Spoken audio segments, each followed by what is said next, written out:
Hey, everyone. Just give me a minute. I will be right there once we are completely online. So just give me a second until the tech is fixed.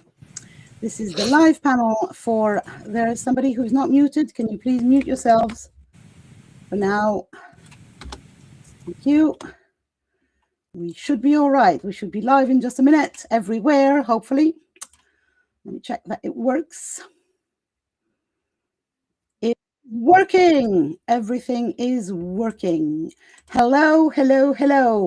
I'm Isaiah Gabriel, and you are watching the first of 3 amazing live panels with our speakers and for Women Lighting the Way 2025 edition. Welcome. I'm going to get rid of this because I think it's going to be in Leslie's face in just a minute, so we don't need that. If more speakers come, I'll take down the letters at the bottom as well. Welcome, everyone. I am so glad that you are here. And I'm both talking to the amazing speakers that have joined us tonight and to the amazing attendees who might be listening to us live on the platform. Let me just check that everything is functioning one last time before we go into the tech.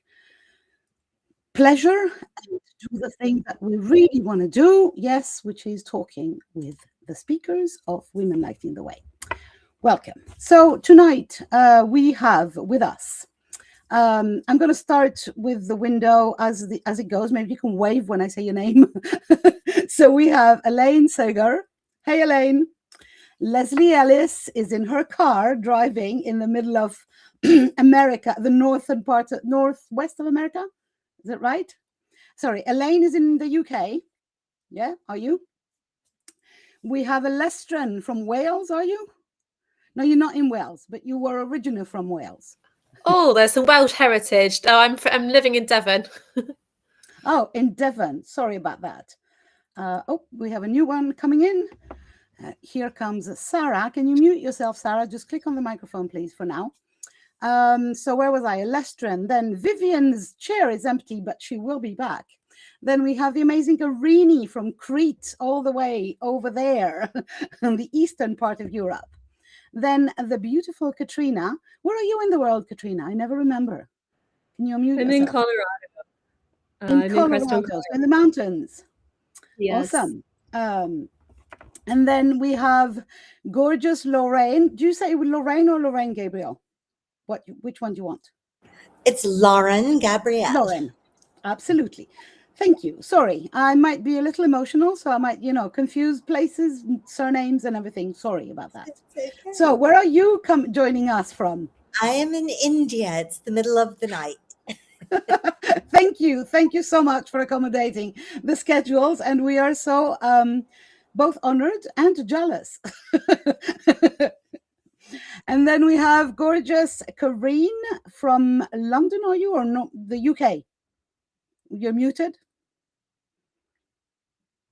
No, I'm in the southeast, so the southeast of England, so near Brighton. So okay, yeah. Sorry, I thought you were in London actually. No, I wish, but hey, no, I'm. Well, maybe you are originally from somewhere else, are you not, Karine?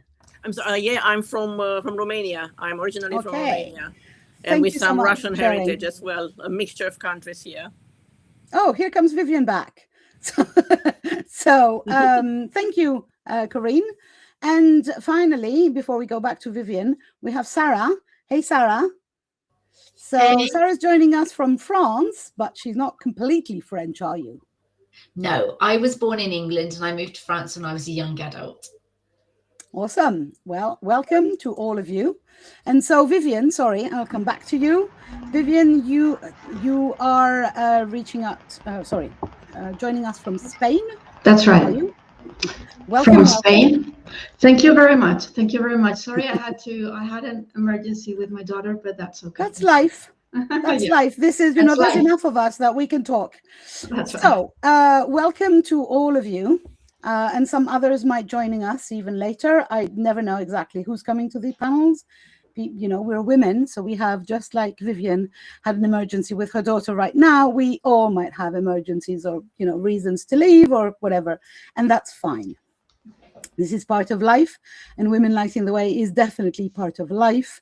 It is not a curated experience where we are all posh and polished. It is just us coming to talk to you and to each other. So, is there anyone who wants to say something to start, or shall I start asking questions? I do have questions, don't panic. But, you know, I just want to offer opportunity for anyone who wants to. Please be my guest. Hello, I'm Leslie Ellis, and I would love to just start this out saying, Isaiah, this is the most amazing summit. I just am so appreciative of you bringing these women together and for really recognizing how important these stories are. For a lot of us, they could seem like, oh, it's just like a story. It's something that happened in my life. And as we tell them and as we listen to one another's stories, we just see like this beautiful tapestry of how our lives weave together, even though we're so separate. We're here from all over the world, but I feel a thread of connection with every woman here. And I really hope that the participants and people who are watching can also start to feel that thread. Like every single woman that comes into this summit, and even who doesn't, is part of this tapestry. And I just appreciate you for being the master weaver. Thank you. Thank you so much. It's really interesting indeed that, you know, there's this, we both know each other and we don't. I know because I prepped the summit with you that most of you have watched previously some of the talks of the other speakers, maybe not the ones that have already been aired, maybe not the ones that are right now in this panel, but the fact that we have discussed a little bit what these talks were and how much they have impressed each of us when watching them, when listening to them. It's really, you know, there's 25 of us. And when I listen to the stories, I listen to them in a row, basically, because I did all the editing and everything. And it was, at first I thought I would get bored. I'm going to be very honest. I thought this is going to get boring, you know, 45 minutes of every woman telling me her story. There's going to be some repeating, some, you know, nothing. I was there. I was in your stories. I was crying, laughing, getting angry with the people that hurt you. I was really, it was like watching 25 or 24. I didn't watch my own, obviously, but it was like watching 24 movies with literally 24 stories unfolding in front of my eyes. And I had not an instant of bore or of this feeling of foreign, you know, of alien.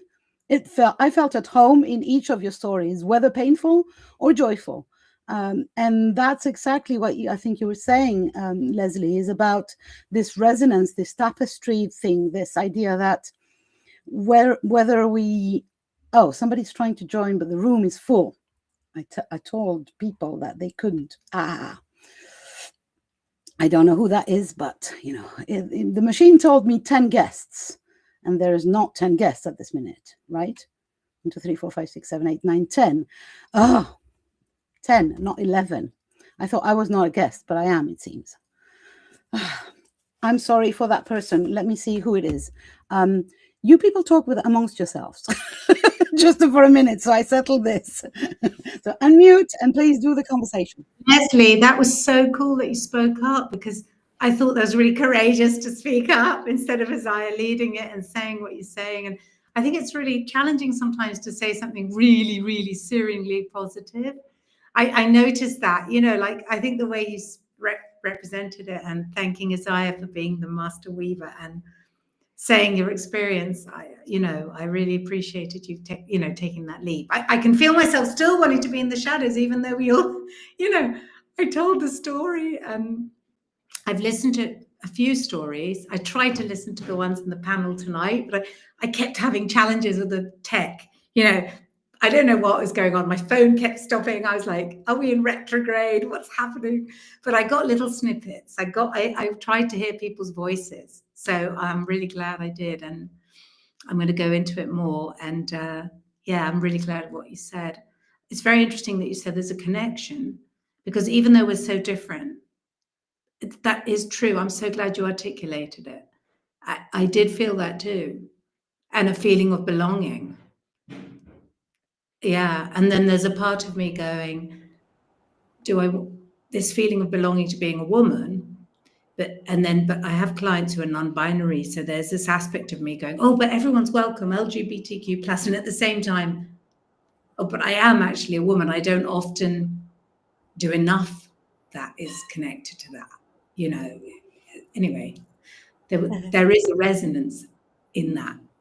I'm not being very clear today. My clock stopped as well, so I ran on with no lipstick on, so I'm feeling a bit discombobulated. That's all right. We're all. It's very acceptable to be discombobulated. That's I was all putting right, lip spray on inside. There's a very different energy from the moment where each of you sat in front of her camera and recorded that thing, and this was just you in front of yourself. Yeah. And again, I'm going to repeat that, but I have said that before. It's a freaking courageous act that each of you did, to just own your story in front of your camera in the solitude of your own room. But then I kind of tricked you into sharing that with the whole world. Mm. And that's a different energy. And then we have a third energy, which is let's all come together and talk about that. So Yeah. there's 3 different bits of it. So I know, because it's my 4th edition of the summit, that we always go through these phases. That's all right. You're allowed to be discombobulated. And I'm pretty sure that the attendees will also, because there's so much in these stories, so much happening. And so, sorry, I'm checking if we have any notes or nothing. It's normal that we should feel weird enough.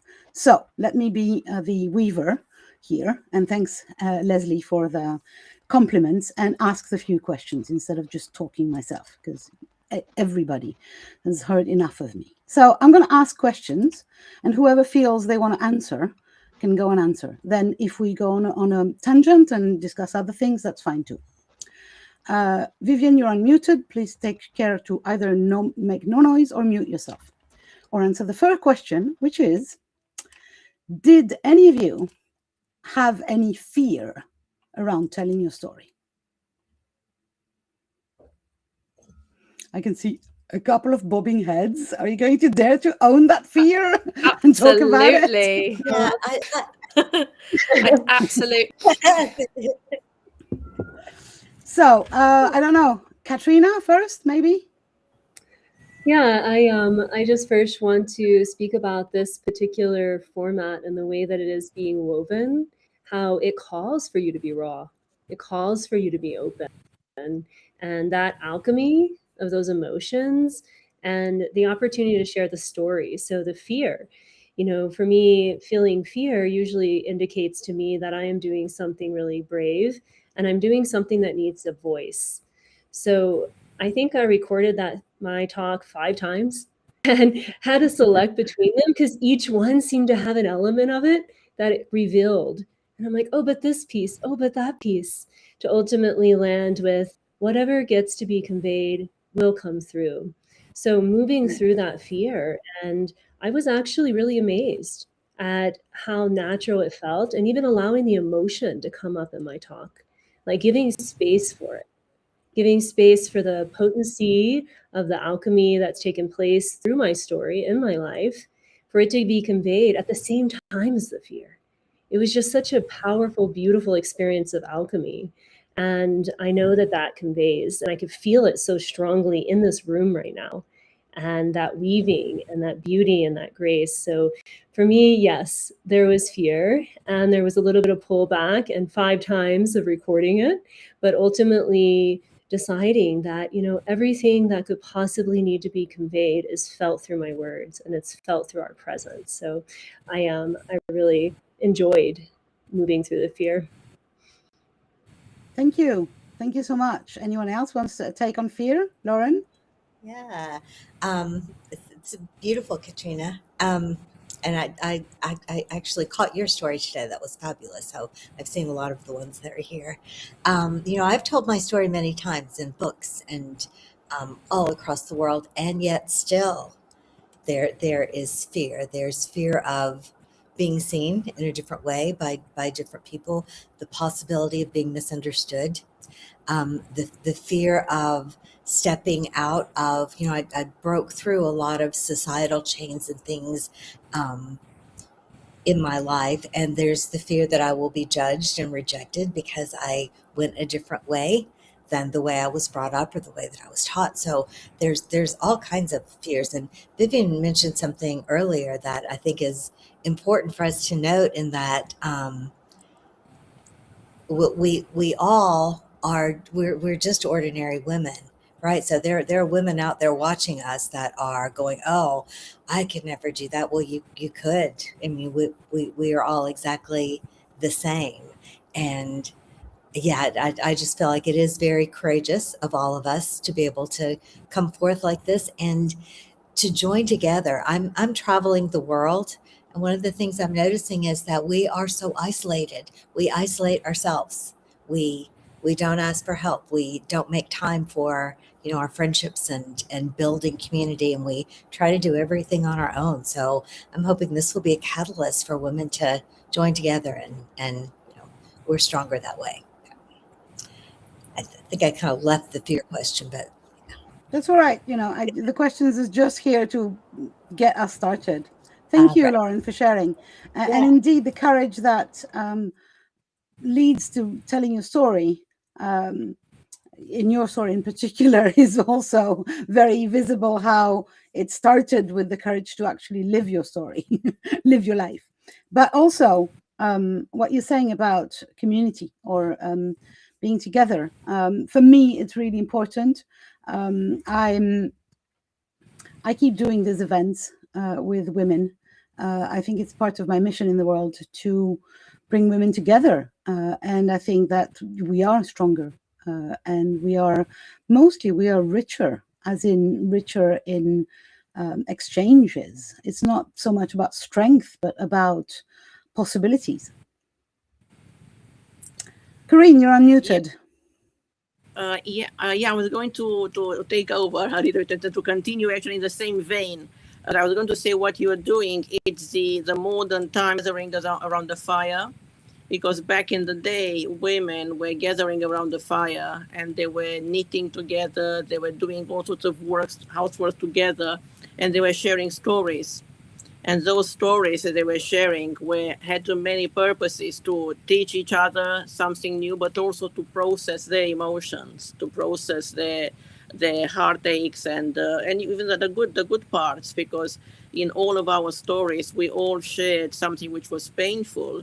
However, the interesting bit from my point of view was that we all found something uplifting. We all found something that really made us feel stronger. We also, sometimes it took us in a different direction, which proved to be not that bad. So, and that's why I'm now going to round it and come back to the fear, because fear, of course, there are multiple layers of fear. Fear of the camera, fear to look horrible, fear to mess up your words as a foreigner, like I'm a foreigner. But also, in my case, it's a fear of being perceived as saying something good about the communist times, because again, the expectations of people when you say that you're coming from Eastern Europe is to say only bad things, to start and complain and say, oh my God, my life was terrible, oh my God, And the reality is that everything is much more nuanced. And for me, it was I had a bit of a heartache in a way to say, how can I balance the story with a real truth, which was not only Black, So yeah, I hope that I made it justice, but you've opened a door for maybe many other women from Eastern Europe, and I'm going to encourage other women from Eastern Europe to come and tell their stories, because they are so different, and they are going to really, people need to hear the stories from our own voices, not from what somebody else thinks that we are or we were. So yeah, what somebody else thinks that you are or were is literally called in good English propaganda. Yes. from our side, right? So From both sides, exactly. Yes, yes. Absolutely. so yeah, but I really love what you're saying about what the expectation is. So you're talking about communist regimes, but the expectations can be of any sort. If I start to tell my story about cancer, what will people expect? Drama. You know, cancer, ooh, the big C, you know, and that's not my story with cancer. Yeah. So there are expectations for each of our stories, and those expectations are mostly bullshit. Correct. And I'm really happy that each of you went into what's my story and not what am I expected to be feeling or saying, not feeling, but saying, because that's the power. I want to ask the fear question to Vivian, because Vivian has been an alumna. So it's the third time she comes to tell a story. So how about the fear? Did it change in the various editions? You know, it's really interesting, Sai, and as I was listening to all of you, I was thinking about this because my experience with the summit this time has been completely different to other years, and I think it's because I have sort of like allowed myself this time to be fully in and to really engage fully with the talks. I haven't watched all of them yet, but I have watched a lot of them, and to really allow them to touch me. You know, I think that in previous years I was somehow protecting myself, I believe, you know.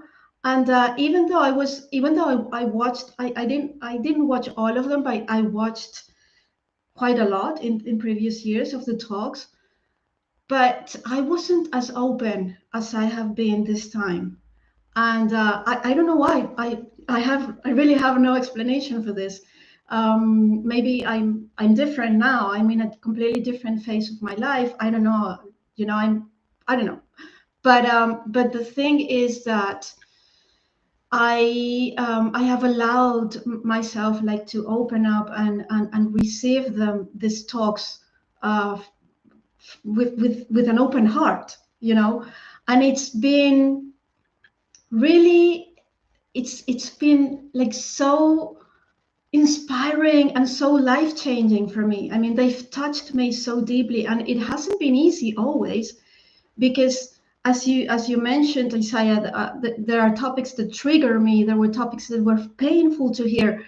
There were there were things that connected me with previous trauma or pain, or even things that I have not encountered in my life whatsoever, but still moved me deeply. And some things were beautiful and inspiring and amazing, but some things were difficult. And even so, this time I allowed myself to receive all of that, and it's been incredible. It's been incredibly healing for me. Really, I can't express with words how magical it has been, and I'm so grateful to all of you for your courage, because yes, it takes courage, and to you, Isaiah, for putting all this together, because I know it's been a lot of work. But really, I mean, if I have been changed in such a deep way, I believe that so many women can be feeling the same by listening to the talks. And that's, as a listener, as an attendee, right? Listening to your talks, and as a speaker, it was different also this time. I mean, in previous years, yes, it's been scary. It's always been scary. And maybe in previous years, I touched on parts of my story that were more difficult and more, let's see, there was more drama than this year.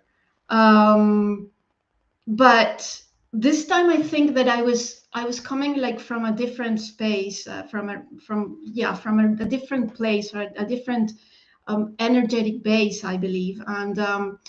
And in previous years, sharing this, it was difficult. It was hard. There was always like this fear of what will people think, not only of what will people think, but of like for example, in previous years, like really painful stories of my past, and telling them, to the camera as I was recording them, it felt scary because it felt scary to revisit those things. But also not only revisit them myself, but also thinking about what people will think and how people will receive them, right? This year, yes, I was it was still scary, but I think I was coming from a different place this time, and I don't know, it felt a little bit easier. Still scary, but easier. Thank you for encouraging our speakers to come again. Yeah. It's the first 3 Of times that are course. difficult. The first 2 times are difficult. You come 3 times, you're going to overcome every fear. Oh yeah. Just joking. It becomes it. Yeah, it gets No, I'm easier. just It gets joking. easier. I hear you when you say that it's which position you put yourself in, which perspective you had when you Yeah. came in. It's not just the repetition. But I just wanted to make a joke. Thank you.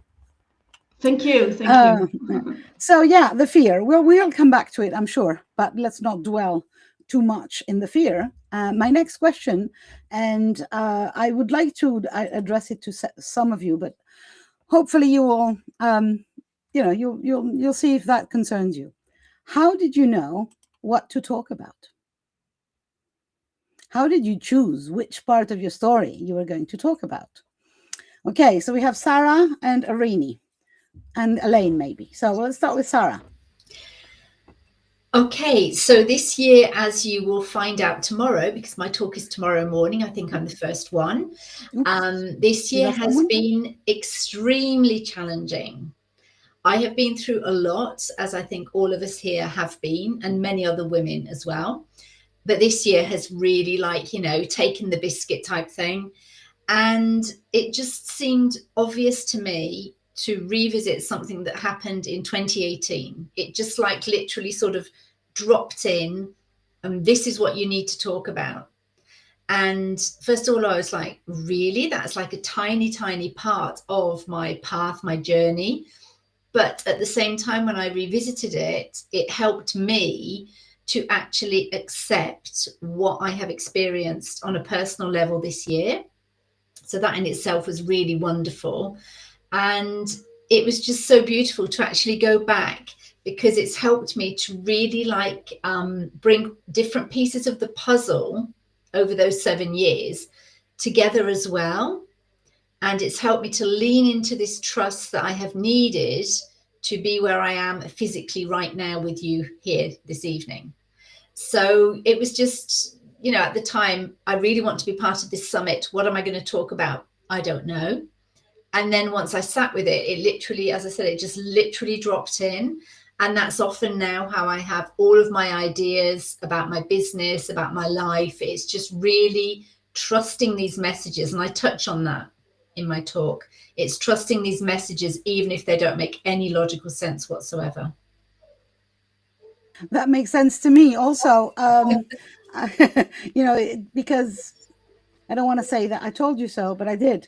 The first call that I open, I tell all of you, don't worry about what you're going to be talking about. At some point, it's going to be obvious. We're having a lot of people having tech issues going on and off. Sorry, excuse the jumping of cameras. Thank you, Sarah, for sharing that idea of we don't have to think about it too much, right? Mm-hmm. It came to you. Yeah. Irini, did you have another take on how did you choose what to talk about? That's pretty good. Making a note, try and be articulate now. Well, you told me the story I should tell, Isaiah. So if anybody's watching this, if you want to join the summit, Isaiah owns some giant bunny slippers where she kicks your butt a little bit in a good way. But it started with a little text that said, oh, do you want to join this summit? I think you should tell your story. The story, the story I think you should tell, which is a really challenging story. And I really didn't want to do it. I was like, no, I do not want to do it. But because I really think Isaiah is awesome, and she said, we can have a chat about it. I thought, well, I've got nothing to lose. I'll just have a little chat about it. Of course, I'm going to say no. And then instead of saying no, I said, I'll think about it. You know, one of those soft landings. Anyway, and then said yes. And I knew the bunny slippers would come out if I couldn't back off. And that was really scary. I really wanted to back off. You know, the whole thing was, I was dragged kicking and screaming with it, really. But once I said yes, I was scared of the bunny slippers. And then I was like, what am I going to do? This is such a long story. You know, it's like since I was 19 years old till I was in my 40s. So it was a really long, challenging story. I couldn't see the wood for the trees, which was like part of the problem because it was so deep. It's like part of the blood. It's part of my kind of makeup now, like that story. So I was, and I also went through really bad anxiety for other reasons, and perhaps because I knew I was going to have to tell this story. Anyway, then again, thank you for saying intuition. Sarah, have I got your name right? I'm not wearing my reading glasses. Because yeah, there was intuition. Once I remembered the dream, I'd forgotten, because I think that's part of the trauma as well. I'd forgotten some key things. And once I went, oh yeah, that thing, I won't say it in case you're going to watch my story tomorrow. It's on tomorrow as well at 11 o'clock in England, plugging the talk, 11 in the morning, UK. But it's got this line, it's called From Sacred Lies to Chagall Skies. Once I remembered the part about the Chagall skies, so I remembered this incident that led to that. Once I got that strong image, I thought, well, that's my starting point. Because I'd forgotten it. That was another part of this whole journey, was remembering so much. And then the other thing I was lucky enough that happened was that a friend of mine was helping me clear out my madness of chaos. And in that, I found some old photos that were really relevant and a diary entry. So it was all really amazing. Like if I hadn't had those, I wouldn't have been able to cite dates because I don't remember things like that. And it was amazing. So to me, it's been really, really helpful, really changed. I think it's changed me to do it. And yeah, and it had an effect. That's why I hope that you were going to answer this question, actually, because, and I thought, I hope that Sarah would too, because it's the same story. Basically, you knew what story you needed to be told at one particular point, but you just resisted it for a long time. And it's really interesting that, you know, whatever we decide to do, and I've had some speakers who knew what they should be talking about, not should as in somebody else said so, but they should because it was the right time in their lives, in their business at that particular moment, and who resisted it and did something completely different. And most of them were pretty disappointed with themselves, actually, for not daring. So this gives me another opportunity to congratulate you in particular, Irini, but in general, any speaker who dared to tell the story that felt that it was the right time, but it might have not been the easy choice. Elaine, do you have another point of view on what do you want to talk about? I was just going to say that this year I've noticed since like springtime that I've really changed. Something big has shifted in me, and it's almost like, even though, you know, I've had messages about this, you know, time to speak out and time to speak your truth and things like that, and, you know, stop playing small, this sort of thing. It's like I've sort of avoided it because I didn't want to step outside of my comfort zone. And this year I've been saying yes to virtually everything that really does take me out of my comfort zone. So this has been a fantastic opportunity. So thank you very much, Isaiah. You know, it was through, you know, a previous event in the summer that I got to know who you are and things like that. So, but yeah, you know, I'll not give anything away because obviously my talk's tomorrow, but yeah, I just knew what I needed to talk about, and basically it was about finding my voice. I love that the point of view of, I'm going to say yes to basically everything that is outside my comfort zone. This is, that way there's no hiding. I might as well, if I'm going to go out of my comfort zone once, let me lose complete sight of said comfort zone, just live out there. I love that. It's so brave and also so logical, because once you've lost this comfort, you might as well. You might as well.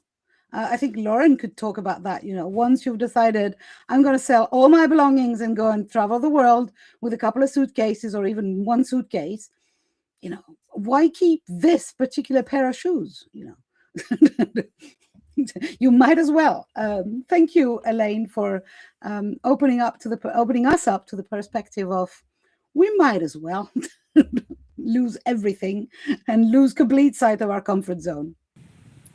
If I sorry, I was just going to mention just one thing, that it's funny how we are on the same wavelengths here, Elaine, because I wanted to mention it at one point, but you heard of me. And actually, Isaiah, I've been hiding, and what you've been saying before, I have been hiding for quite a while, and for various reasons. And this was an exceptional moment to come back to, to show up.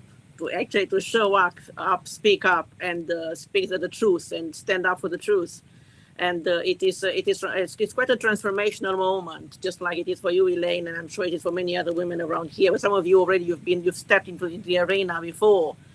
But for some of us, it's the big moment. It's like a reinvention, and also maybe it's showing up what we exactly what is our mission, or what we are here for. Because for some of us, this is a moment. It is a moment to make this change, to transform. I think basically, it shows into the titles of some of your talks. We have Lestrin is Here I Am. I love that. Here I am. Hey there. You haven't seen me. Here I am. Elaine is Hear My Voice.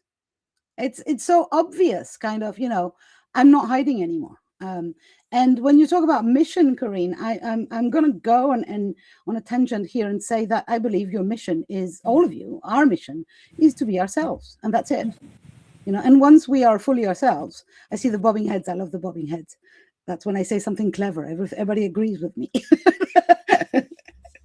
So once we are fully ourselves, obviously we are going to attract people that love this particular person that we are, and not the persona. And that's how we build happy lives and happy businesses, basically. So anyway, tangent. Can I add to that tangent? Absolutely. Be my guest. I was reflecting today on something that I remembered. Can you hear me? Yeah. There was a lag, but you're back. Yeah, okay. I just had an oh no. I'm back. About how worse things can happen in life than, our talk going wrong or people thinking badly of us. And I originally thought about it after my daughter Etty died, because I had been doing singing on stage beforehand, but I never really fully threw myself into it, because I was like, well, that little holding back of, well, I can always say to myself, I didn't really try my best, so that was why it went wrong. And then I had this thing when she died. I was like, right, no, worse things in life can happen than me not singing a song properly. And then it came back to me again this morning, and I was thinking about all these talks that everyone's doing, and I was feeling really excited about my talk. And I thought, God, you know what? Worse things happen in life than people thinking, oh, God, he's posting a lot today about all this stuff. And I thought, fuck it, I'm just going to post and post and post and post, and I don't care anymore. Because and here I am. I like the fact that you here you are. But I think that there's a part of, once you've stepped into the light, there's no shadow around anyway. And I was thinking about that the other day, because I realized that I was sending an email a day to my email list for the whole of December, basically, because I've got so many things I want to talk about and promote. So I thought, oh, but people are going to unsubscribe, you know, they're going to think I'm too loud and talking too much. And then I thought, Isaiah, you're the too much woman. Fuck it. Just send the emails, share the posts, forget it. You know, this is it. And people who don't like it, well, you know, they unsubscribe. And indeed, Elestrin, there's a lot of very, very much harder things that happen in life than having half of my email list unsubscribe if they wish, if they so wish. Yeah. It's going to cost me a lot less money if they unsubscribe because my email provider is immensely expensive.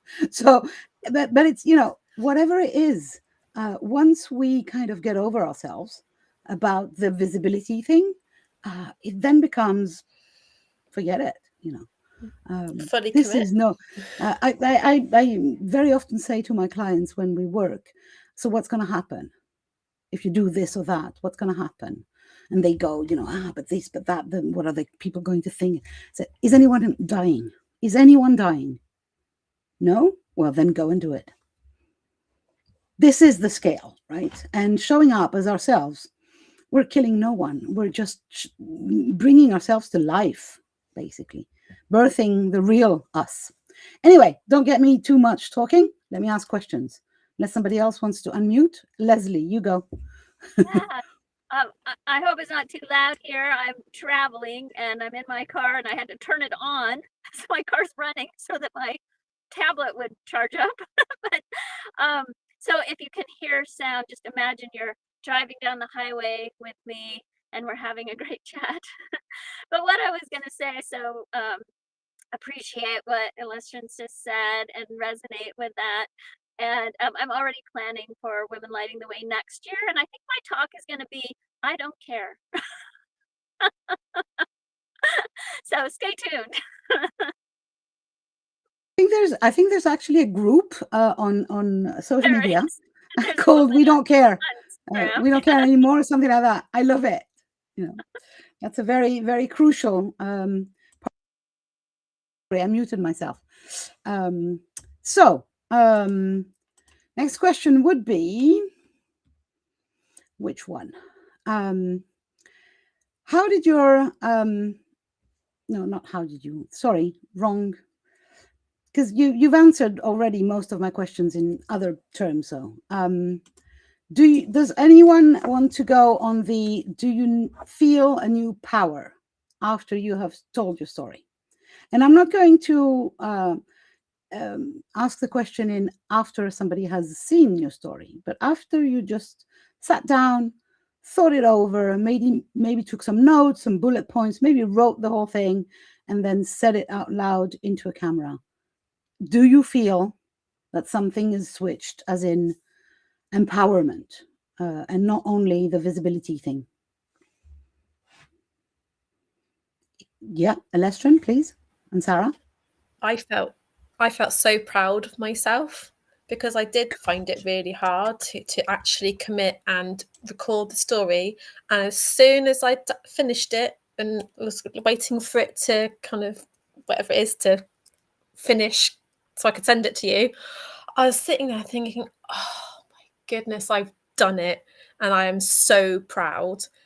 And I said to my husband, I said, you know what? I don't care what anyone else actually thinks about this, because I'm really pleased with what I've said, and I'm really pleased with how I felt whilst I was doing it, and that was enough for me at that point. And I feel so much more kind of confident in like talking about those little bits of myself. Like I feel okay with.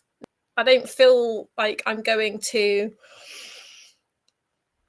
feel as embarrassed about talking about like my daughter or thinking what will people think about me or anything like that. I'm just like, oh, well, there we go. That's it. It's part of me. This is my life. Here we are. I've done it.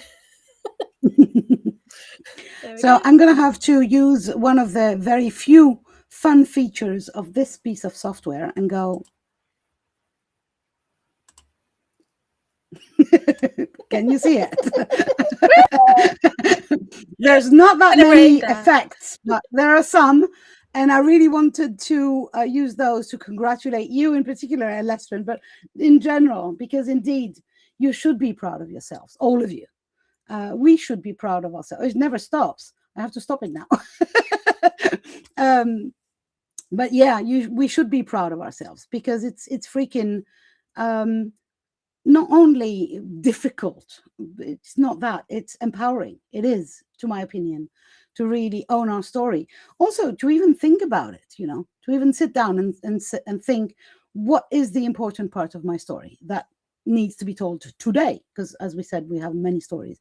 But to actually, we very seldom do that. Most of the time we go forward, right? I've let go of the past, and then I will create a lovely future for myself, which is good, but sometimes it needs to be acknowledged. And I think that's what we do here, partly, on top of lighting the way for other women. So thank you, Elestrin, for that pride bit, which I love. Sarah, you wanted to tell us about the power thing? Yes, please. And I also want to say how beautifully inspiring Elestrin's story is. Everybody has a different story, obviously, but I was very deeply moved by yours. And I just love the rawness in what you shared. So yeah, very well done. Very well done. It was beautiful. But my story, it was the empowerment, but it was really the fact of actually owning out loud this particular part of my story that you're going to discover tomorrow, because not many people knew about it. The women who were with me at the time knew about it, and then I chose select people who I felt extremely safe with to talk about that particular part of my story. And as I said earlier, it was channeled, this is what you need to share. And it wasn't fear, but there was just this part of me going, okay, right, so if you share this, you're really out in the open now. And as I was speaking, I could feel inside my body, I suppose, in a way it was more power, but just like this strength that was actually sort of, building up inside. The more I was going along with my story, the more I could feel this. And since I've done it, I've really sort of not accepted it, because I'd already accepted it, but it's really become an integral part of me. And like you said, Zaya, people like it or they don't. People unsubscribe, people stop following, and that is okay, because now I really, really know what my next steps are going to be in my personal life, in my business. And using this particular part of my story has really helped me to step into that. So that's what I wanted to share about that. Thank you. You're actually exactly leading me to the next question. So thank you. Intuition-wise, you're absolutely on point. My next question was, do any of you think that their business has grown or will grow or evolved during the preparation of the summit, or not as a consequence of having more, subscribers, which you will, because we have many amazing attendees, but as a consequence of working on your story, do you feel that this has or is affecting your business? Because so many of you are businesswomen or entrepreneurs. Lauren? Yeah, just the very act of putting all of this together brings clarity. You're like, oh yeah, and you can begin, as you see the continuity of your own story, you can almost like, see how it's going to keep going and how you would love for it to keep going, right?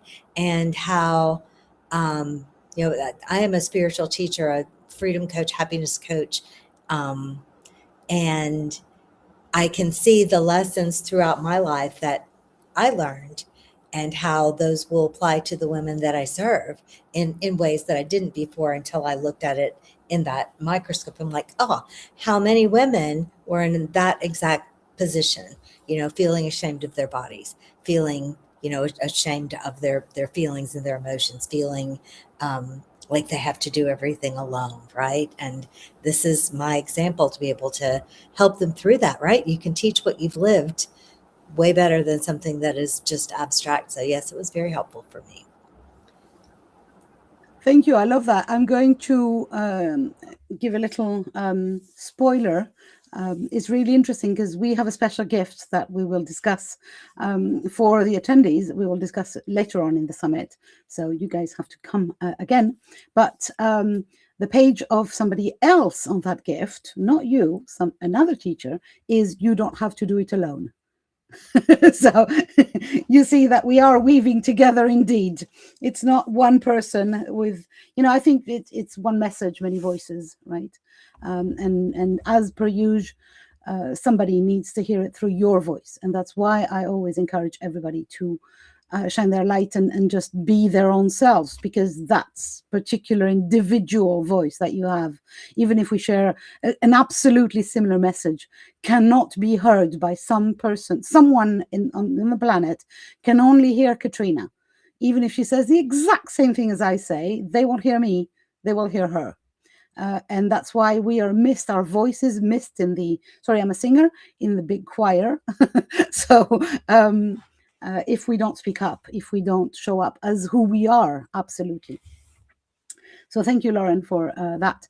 I just want to, Leslie, before I give you the microphone, which I will, I just want to say that we do have attendees who are watching us at this minute. Just went and checked. We have a lot of comments and congratulations and love from the attendees. So please send them some love back because, we're talking amongst ourselves, but the tapestry is actually wider. So I just wanted to acknowledge that. Leslie. Thank you. You asked about whether telling this story and this process we felt like it expanded our business or had an impact on our business. And I was considering that.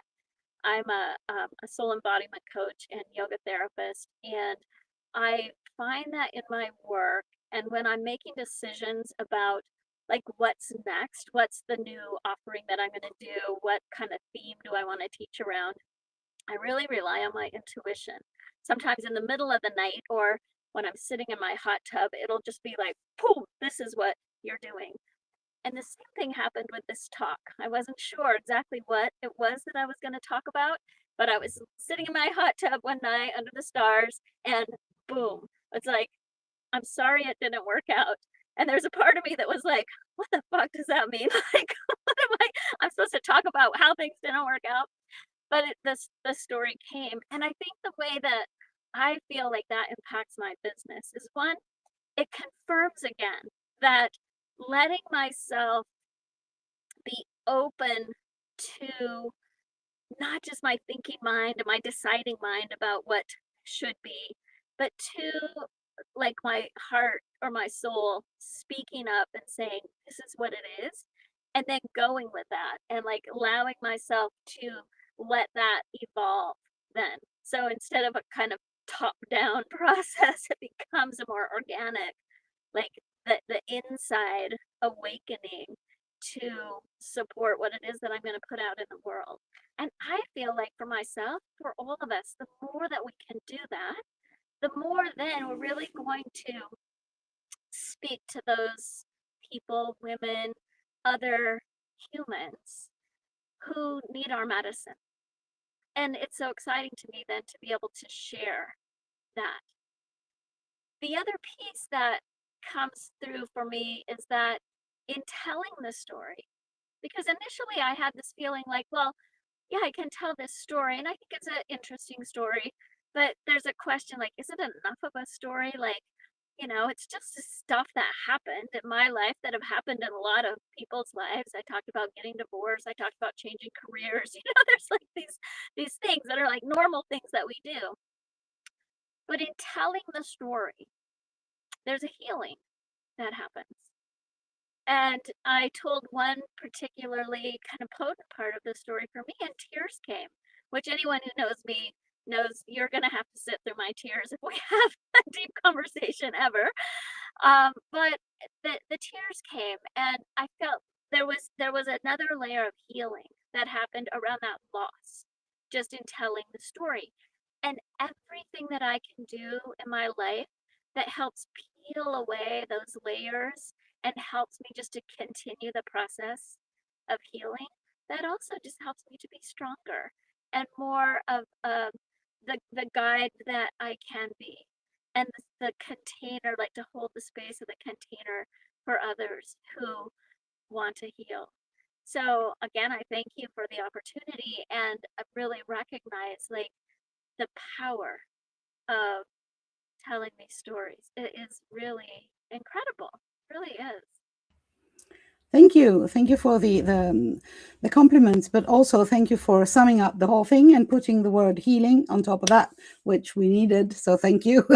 Obviously, we needed that word to come, and I'm really it is a work of a healer to heal oneself, and all healing is self-healing. That's my belief, at least. And I'm going to go one step further and say that also listening to each other's stories, and to for the attendees, for all our stories, is also steps in the direction of healing, because of the resonance, because of the appeal, and of the weaving part. Thank you, Leslie. Irini, you wanted to add something? Yeah, it's because of the weaving. I'm I'm sitting here pulling cards as well. Like, oh, yeah. The card I pulled was, I love being in alignment to the best version of me. Anyway. I wanted to say that I was listening to your story today, Leslie, in an attempt to, hear everyone's voices. And before my little machine collapsed, I got to the part of your story that said about 20. Has your story aired? Has your story aired already? Tomorrow, but it's okay. It's okay. There was a reframe in something you said. You said, sorry, that's a cat. There was a reframe. You said something like, something happened, but it was actually a success. Well, you mentioned something in, I don't want to ruin the story, but you reframed something that I would always think, yeah, well, that's a shame. I was the cliche respondent to one of the stories you mentioned. And then when you said, no, it was a success, it did cause me to reframe. I thought, it really got me thinking. I thought, that's so true. And I can feel the edge. I don't want to expand that much. I could feel the resistance to expansion. Like I wanted to stay in my belief. No, life is like this. Oh, protection. But you were like saying, no, that's not how I see it. And I could feel that. I really felt it was true. It was really experiential. And it really matters. So I know you said these stories were really simple, but I was really compelled up until my phone decided it didn't want Vimeo. But it was really, I just wanted to mention that. But and then if it's all right, I wanted to respond to that. I started thinking of the question, whether I think this would, I don't think it has expanded my business yet, whatever, but the expansion I can feel, because there was an element of shame to my story, which when the objective part of me thinks about it, doesn't make any sense. That was also weird. Like, so I feel this shame, and now I think by telling the story, I realized, hey, I'm a survivor. Sorry, this sounds more extreme than my situation, by the way. I was not in a war zone or anything bad like that. But it was like, but still, like, hey, there's an aspect of I should be saying to myself, well done. And sorry, I wouldn't have thought to say this out loud until this question. But I did notice some shift, because I feel there is an aspect of me, this personality going, hello, I'm a sound and voice therapist, come to my workshops, la la. But in telling the story, and actually the end of my story, I talk about how I found a spiritual connection through sound and voice therapy, having been in a toxic spiritual environment. And making that connection, it does infuse, I feel more infused with true passion, to be able to, that the work play, energy work that I'm facilitating is really helpful. I know it in my heart, but that I know it experientially, I see that it works, but just like being able to get behind it. It's not like, oh yeah, you know, it's just a little outfit I'm wearing. It's just a little cloak, you know, oh, and beneath it is just shame. Sorry, I think it's really interesting that, you know, I felt that's beautiful all when I right. said dramatic That's Greek all right. in the house. Dramatic Greek in the No, house. no, first of all, we said, you know, Leslie said Yeah. previously, there's always tears when there's women, I think, or at least something of the sort. And I agree absolutely. Yeah. But it's really interesting that in the same call, we would talk about pride with Alestron previously and shame. And we all do know that this is the same coin, right? Double-sided coin. And you can't be both. So let me welcome you to the word pride, Irene. And just take the time that you need. To, you know, of course there is. Of course there is. Ego and all that. Yeah. It's the same with joy and grief. Yeah, absolutely. Two sides of the same coin. Absolutely. Absolutely.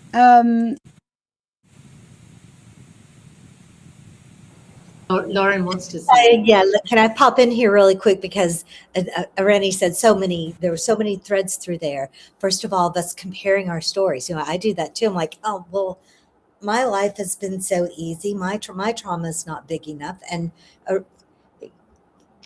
you weren't in a war zone, no, but oh my God. Yeah. So you're going to, and so many almost spoiler alerts here, right?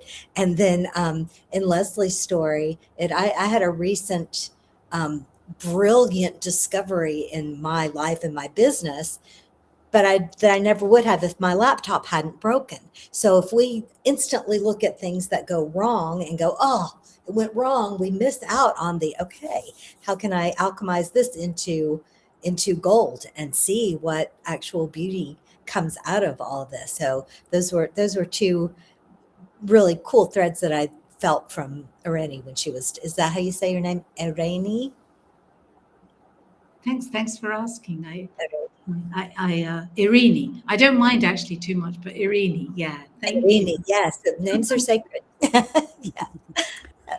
Thank you, Lauren. That was really interesting. I'm going to come back to this in just a minute, because it's actually you ladies are amazing. You're actually not needing my questions. You're answering them before I actually ask them. But I wanted to go and read a comment that we just received. So it's Angela says, you are all so relaxed and connected. It's like you've known each other for ages. So illuminating. Thank you. Just wanted to say that we don't know each other for years. Some of us, a few years, but I don't think I've ever actually seen anyone. Oh yeah, Alestron. We have hugged in real life, but that's about it. We have, and Elaine as well. I was at WOW. Oh yeah, and Elaine, absolutely. So my next question was going to be, indeed, because you've talked a lot about how it was for you with your story, but I wanted to ask a little bit about what did you take away from each other's talks? So what did you learn about each other? And maybe even, tell us about one thing that particularly impressed you around one of the speakers that is here, or maybe someone who's not here tonight. Doesn't matter. Please avoid spoilers, because stories, we want to have our fix tomorrow of new stories. But if you're interested to share something about one story, this is the time. Or something that, Vivian? Well, I could share so many things. I want to talk about your story, Isaiah, which deeply touched me. It has inspired me so much, and it inspired me so much to look for joy in my life more, like to focus more on joy. And I thought that was so beautiful, because especially in your case and in other talks as well, but especially in your case, it wasn't about, it wasn't really about, I don't know how to explain this, but about receiving like a message intellectually. It was feeling the energy. And it was really beautiful in your case. So I'm really, really grateful for your talk, because for me it was amazing. It was exactly what I needed. I watched it in the exact moment that I needed it. And yeah, there was so many things. Like, for example, I listened to Corinne's story today, and it was like so inspiring also. And you know, something that made me think a lot is, I haven't lived in communism, but I'm originally from Venezuela, and I've been living in Spain for 30 years. So I didn't get to experience the country under the Chavez regime and all that, but that's a part of my story that I seldom talk about, you know, and because things were already difficult when I was living there, and I could tell like so many stories, but I haven't really integrated that in a let's say in a public way. You know, I can talk to my friends and all that, but I don't really share that openly. And you inspired me to think about that more, because it's part of who I am, you know. And I thought it was really important, and I especially appreciated how you talk about also the beauty in the hardship, you know. And I thought that was really inspiring for me. And also Irene's talk for me was really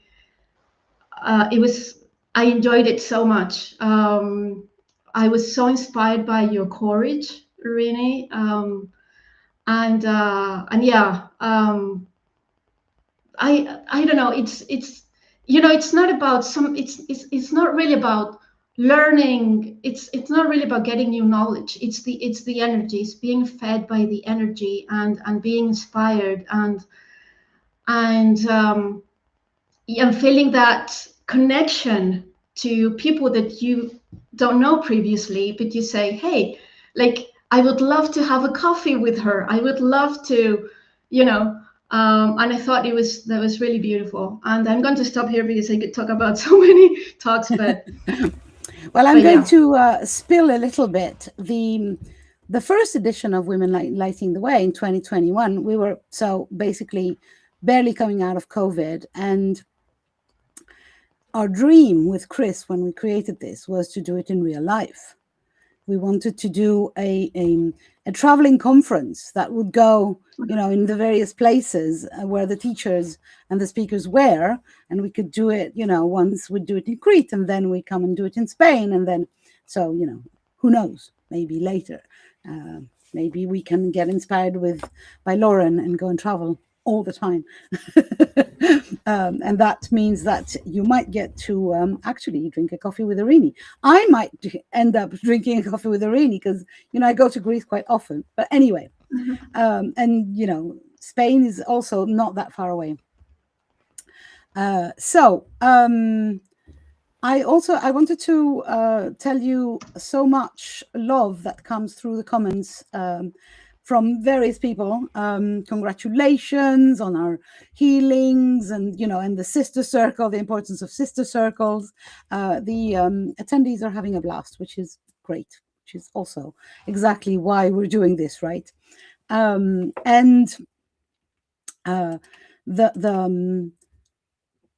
next bit, I think, because let me check the time. Yeah, we should be getting to the next bit. So the next bit would be, what would you want the attendees to take away from your talk or from the summit in general? What would you hope that this gives the attendees, the lovely women who are watching us or will be watching us on the replay? Sarah. Sorry, yeah, I find the unmute. We can take it. Sorry, Sarah. We're going to take it in turns and answer each of it. You go, Sarah. Okay. Trust. I would like all of you, whether it's right now, today, or in the future, to just trust yourself. even if you're scared to death, even if you just have no idea, please trust yourself, because that is when the magic happens. And that is how I believe we were built to live. And it's taken me a very long time to get to this place, but trust.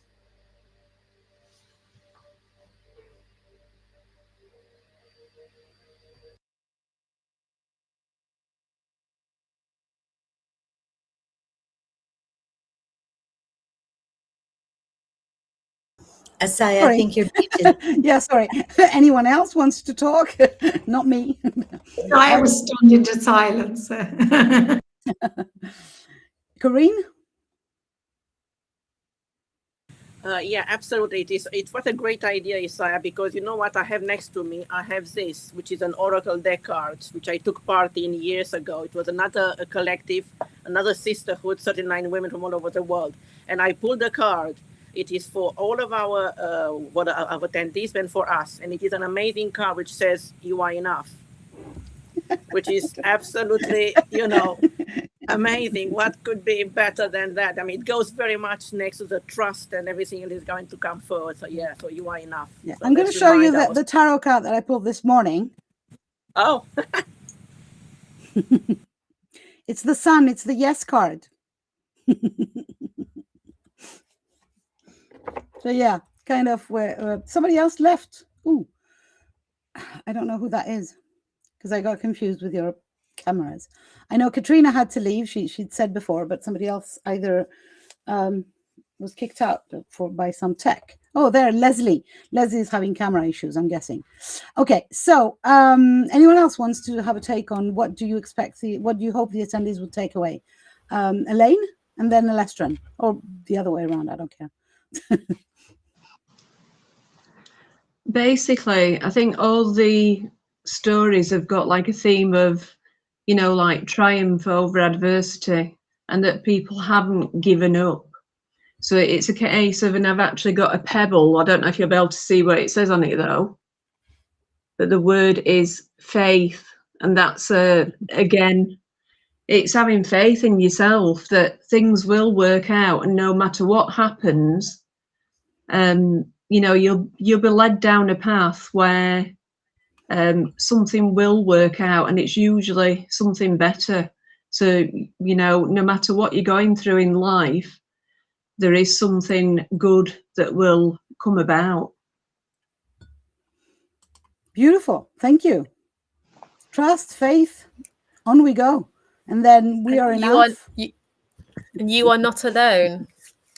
So I think for me, listening to all these talks, realizing that everyone has all their different things that are difficult, and they have things that are brilliant in their lives, and that there's like a thread of similarity, of like, or just thread of similarity, and that it can often feel something that you're the only one going through it, and that you can feel really lonely. But actually, there's going to be other people in the world that may not be going through the exact same thing you are, but they're going stuff as well, and we're all in it together.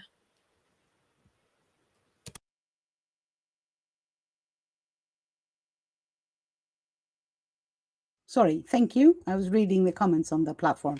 Leslie, you want to go? Yeah, just in a maybe similar vein to what just Alestran said, there is that sense of connection, and also the reminder about the support that is available through connecting with other women. And what I might say, but what I'd like the participants to take away from this is this like to really drop into any feeling of connection, and also the invitation to reach out for support. There are all the women in this beautiful summit have so much to offer, and we're all available to help to support you. Not only us, but there are many, many other women throughout the world who their mission in being themselves is to also help hold space for other women. So don't hold back. Don't sit by yourself trying to figure it all out. Trust, have faith that there are other people who can help hold you as you're moving through whatever you're moving through. Perfect. Again, you're literally taking the questions out of my mouth. I feel like I'm not doing anything here. Lauren.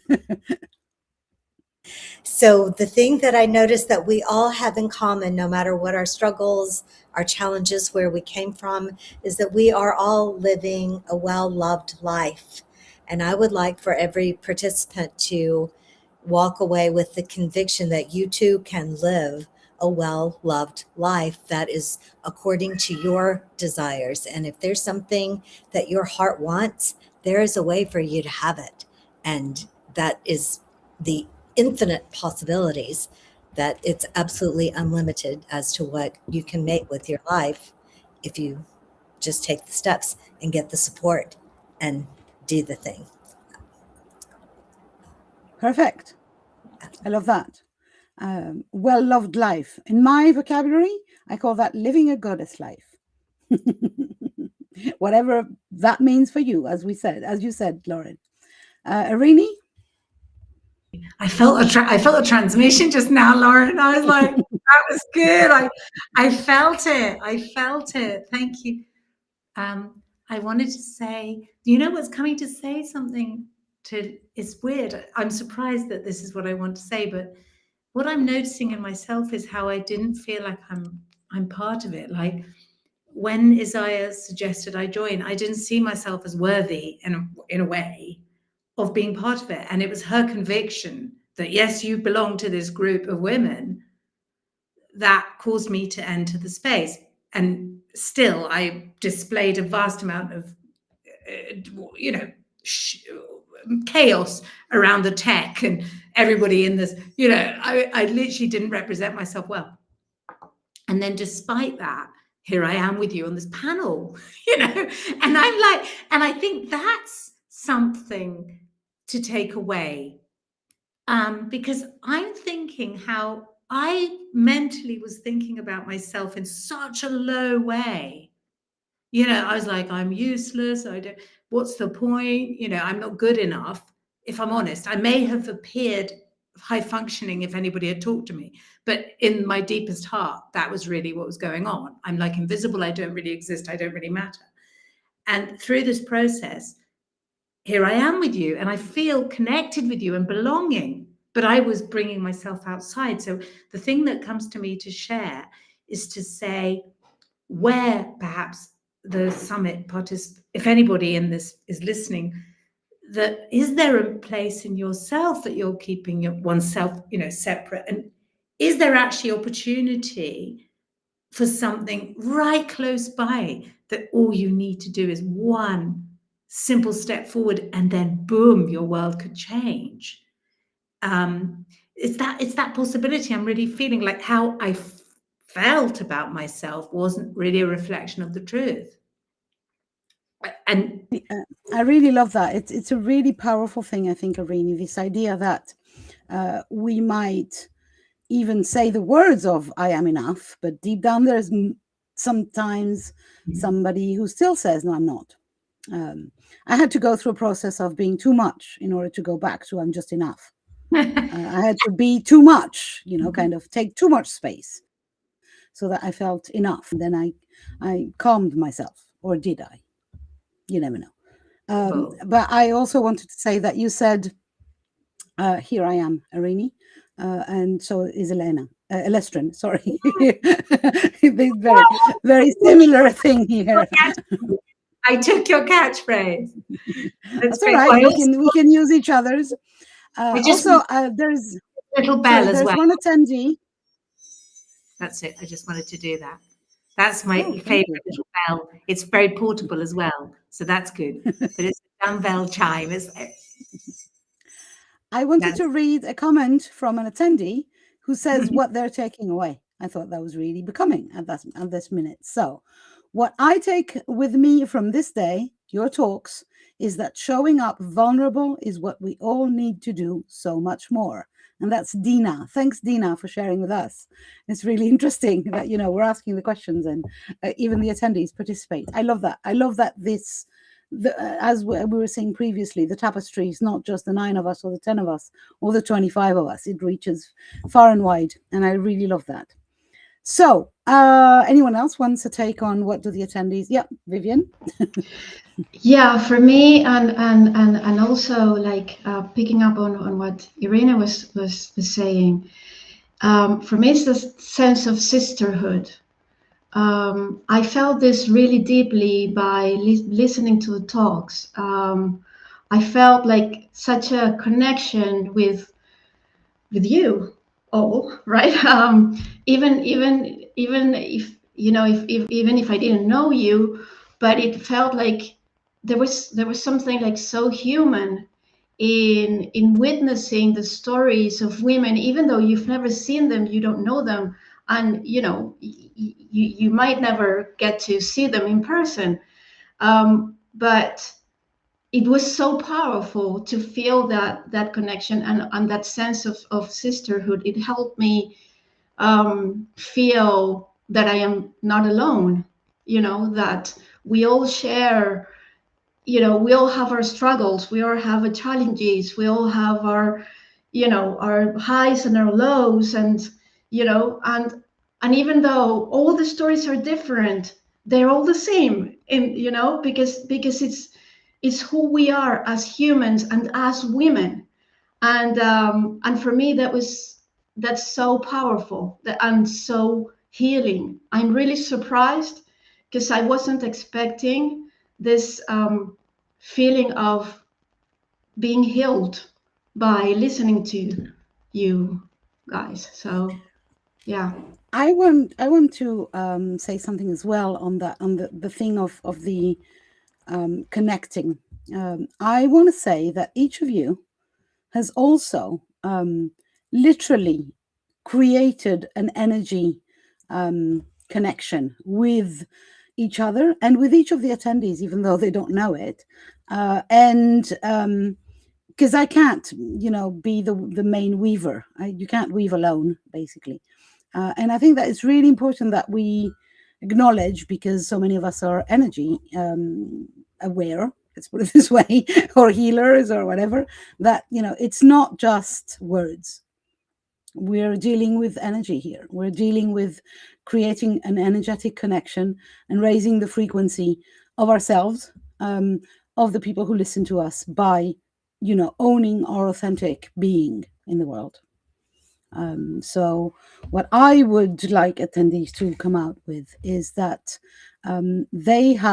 each of us have this power to be a transmitter of energy, and not just, how can I say that, a receiver, because we're all receiving energy, good or bad one, but we can also transmit energy, and we can choose to be the creatrix, and transmit the good vibes.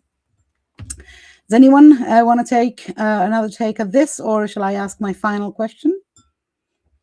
Final for tonight, because we said we'd do 90 minutes, and I'm trying to keep myself accountable, because we could very easily talk for another 2 hours. We know that, but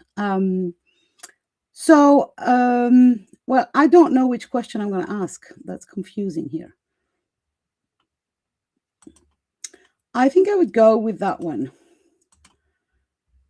What advice do you have for women who at this minute would say, I would need some help, I would need some support, but I have no money, I have no energy, I have no ideas, I'm not creative, I don't know where to start?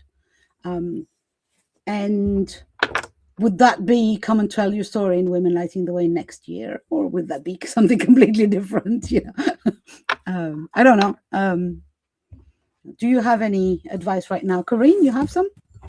Yeah, I was thinking actually your idea is fantastic, but in the meantime, I think that all of us, we have prepared some very heartfelt gifts for for the people who are watching us, and I think that they are going to find some amazing tools and start up sort of talk suggestions. Maybe some of us have some one-to-one sessions that I know I know the deep of my heart, they will find something to support them, on their journey. So it is there. I mean, they do have something.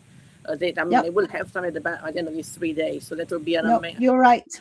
You're right. I completely forgot about that. But right, I've been dealing with so much. Yes, you're right. We are going to be sending freebies. Each of us is sending one freebie to each attendee. And these are literally nuggets of knowledge, wisdom, healing, love, color, courage, pride, trust, faith, and all the amazing things.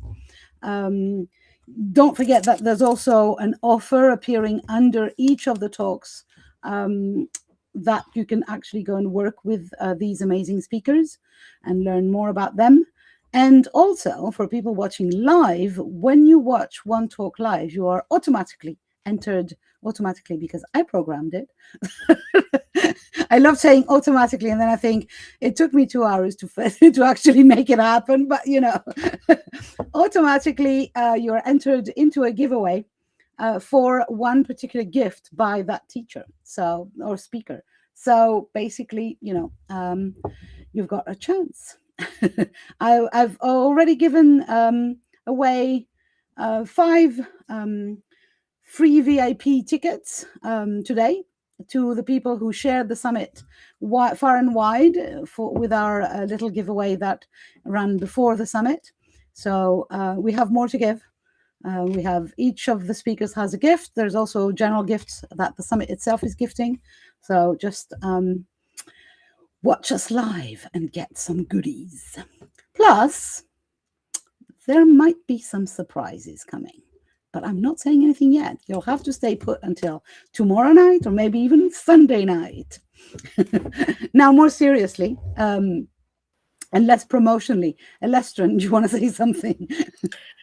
Yeah, I think for me, one thing with advice-wise is to say that you do have the answers inside you, and sometimes we can have always we have to look outside of ourselves for the answers, and often maybe we might need some support and some help to kind of shine a light on that. But just starting to listen to yourself by checking in with yourself and recognizing oh, do I like this? Do I not like that? How do I feel about this? What do I think? You can start just building a picture of who you are and how you're feeling, what you're wanting, what you're needing. And it's not necessarily that easy. I make it sound simple. It can take time, but you will start to kind of check in with yourself of okay, this is what I'm needing. And then there's loads of free stuff on YouTube. There's loads of free stuff on the internet that you can kind of then check in of do I like this? Does this help me? Or do I not? Do I never want to touch that again? But yeah, just checking in with yourself. Okay, too many people. Which one I would was first? add just a little thing to what Elestrin said is that create a devotional space for yourself that you do every day and commit to it. So it's 30 minutes that you sit with yourself, whether you're engaging with a beautiful teacher and seeing if you're getting inspiration there, if you're just sitting or being in nature or drawing a tarot card, but just make that commitment to yourself and put yourself first and begin to teach yourself that you are worthy of this time, that you do have the answers, and that if you sit with it, you'll get to know who you are and what you really want, and things will grow from there. That would be Yeah, I would do fireworks for that one.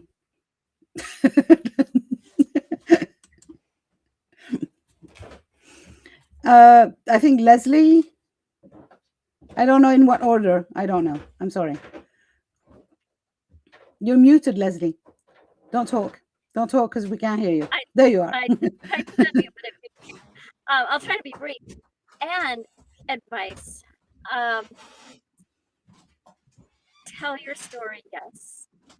And listen inside to the stories that you tell yourself. And I'm just really aware, even in the question that you asked, Isaiah, of this not enough story that so many of us have.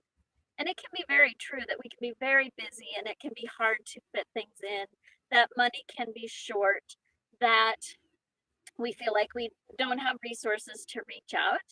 And at the same time, there's sometimes a very deep story, this not enough story of I don't have enough resources, I don't have enough time, I'm not enough, like I'm not worthy to ask for help. And just to really listen into that story and see where you can ground yourself to start to unpack that. Because there's somewhere in all of us where we do have enough of something to be able to start to receive what it is that we really need. And we're all worthy of that receipt. And we don't have to sit back in that not enough pit and kind of be in it by ourselves. Yes, yes, yes. Thank you. I think Irini and Vivian, I think, or somebody else. Irini, you go. I spoke a lot. I know. Thank you, guys. So good what you said. I love the way you connected that about the inner story, Leslie. Thank you so much. A few things came up for me to say, so I'll just keep them brief. First image I got was feet on the ground. Like the earth itself gives us so much, so that's free and it's there. I know some people say put bare feet. I mean, I'm a bit like my comforts. So, it doesn't, but I just think feet on the ground is a gift. The other thing I want to say is a really simple thing where it's a simple, that came up to share it, where you listen far. It's a sound therapy thing, very simple though.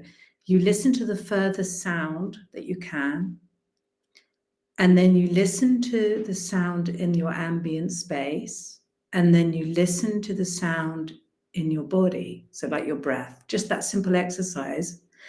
And while you're doing that, you can ask yourself the question, say you're hearing a noise in the outside, maybe you hear a child.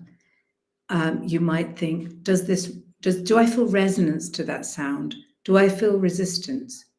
Do I feel release? So like emotional. So it's like a way of like just checking in with yourself, even such a simple exercise, resonance, resistance, release, to just hearing things, just that simple moment, feet on the ground. And one other image came up to say, which is this it's a cosmologist who had this image in this book by Brian Swim. It's this cosmologist, and it's changed my viewpoint about existence. Very simple.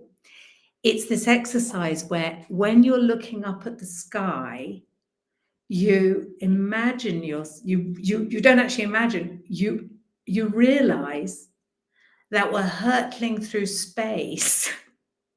We're actually falling forward through space. That's actually the truth. And even if I'm saying it to you, I'm getting goosebumps. These are the things that came down to say. So that's my bit. And we tumble, and not only do we go through space forward very, very fast, but we turn. Even better. That's good. I'll add it to my image. Thank you. Didn't read the book properly. But I love the feet on the ground, which kind of gives me at least a feeling of slowing down. The other image is kind of stressing me up, but and I like the resonance resistance. Thank you. Yeah. Thank you for sharing that. Vivian, darling, do you have anything? Yeah, that was beautiful, Irini. Thank you so much for sharing. I agree with what you've all said, and I would add that sometimes it's so hard for us to admit to ourselves that we need help, right? We are sometimes so used to doing things on our own, or we have these beliefs. And I know because I've had them, and I still do. And many of my clients have this resistance to asking for support. So I would say the first thing is to acknowledge that you need support, and we all do, because we're humans. right? So we all need support. And the first thing is to give yourself permission to need support, and then to ask for it. And even you might not know who to ask or where to look, right? But simply the act of saying, okay, I need support, I would love support, I am open to receiving support. And that changes the energy, and that changes everything, and that opens up your field to receive the support in whatever way it needs to reach to you, because it doesn't always come in the way that we expect it to, or in the way that we think it should, right? Sometimes the support comes in the form of a song that we, that accidentally it's on the radio, whatever, or something somebody said, or a post in social media, or a book, whatever, So just being open and saying, I would love to receive support. I am open and available for that. That's it. Thank you. Thank you so much. I love that, indeed, giving ourselves permission to receive support and being open to actually receiving it, instead of spending a lot of time complaining that we don't get it. I'm going to bring us towards a close, and I'm going to give you some stars, ladies, because aren't we posh now?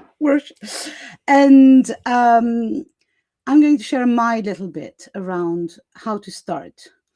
And it's to watch your words. Watch the times that you say it's hard, it's difficult, I'm not enough, I can't do it, I won't do it, I'm afraid of. And start changing the narrative with your words. The words that we say are magic. Not only do we say them, but we hear them. If we hear them repeatedly, they will bring our energy to a different level. If I keep saying I'm ugly, guess what? I'm going to believe it. If I keep saying I'm pretty, even if I don't believe it at first, after a while, it will take. So watch your words. Make sure that you do not trap yourself into a place where you don't want to be, with your own vocabulary, with your own pen if you're writing, and with your own words if you're talking. Thank you, everyone, for sharing your words with all of us, with the attendees, for sharing your stories, for sharing some time with me in this panel. We've been a little over time. I hope that's all right. I will see some of you tomorrow or Sunday in the next panel. If I don't see you again in the panels, thank you so much once again for participating to Women Lighting the Way as a whole, and to this panel in particular, because every voice is always needed, and that goes for you, lovely attendees. We will see you all later or tomorrow. You can unmute yourself and say goodbye if you want to. Bye. Goodbye. See you tomorrow. Goodbye. Bye, everyone.